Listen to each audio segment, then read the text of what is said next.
ડભોઈ શહેર તાલુકામાં છેલ્લા 3-4 દિવસોથી ચોરો વાહન લઈને ચોરી કરવા આવે છે ની અફવા અને બૂમો વચ્ચે લોકો ઉજાગરા કરવા મજબૂર।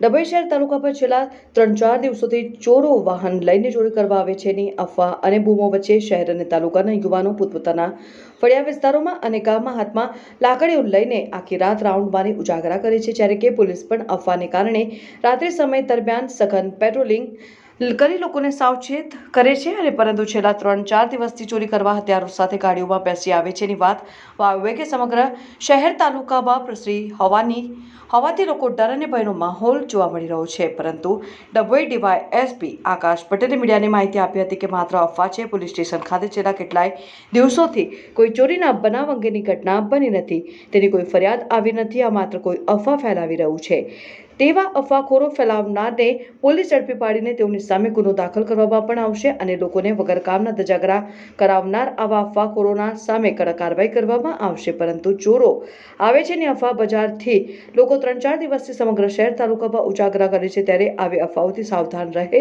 અને જો કોઈ શંકાસ્પદ જણાય આવે તો તાત્કાલિક 100 નંબર અથવા પોલીસનો સંપર્ક કરવો, એમ જણાવ્યું। પત્રકાર વશિષ્ઠ ભટ્ટ, સિનોર સમાચાર, ડભોઈ।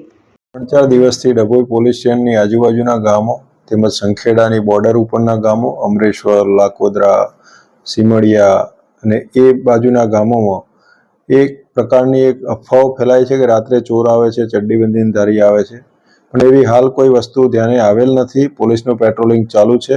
સર્વ જનતાને અપીલ છે કે તેઓ ખોટી રીતે આવી કોઈ અફવાઓ ફેલાવે નહીં અને કોઈને રોકે નહીં। મેઇન રોડ ઉપર જે નોકરી ધંધે જતા હોય એવા માણસોને હેરાન કરે નહીં। આવી કોઈપણને કોઈને અટકાઈને મારામારી કરવાની કે એવી કોઈ મારવાની ઘટના જો સામે આવશે તો એના વિરુદ્ધ કાર્યવાહી કરવામાં આવશે। કોઈ પણ વસ્તુ હોય તો તમે પોલીસનો સંપર્ક કરો।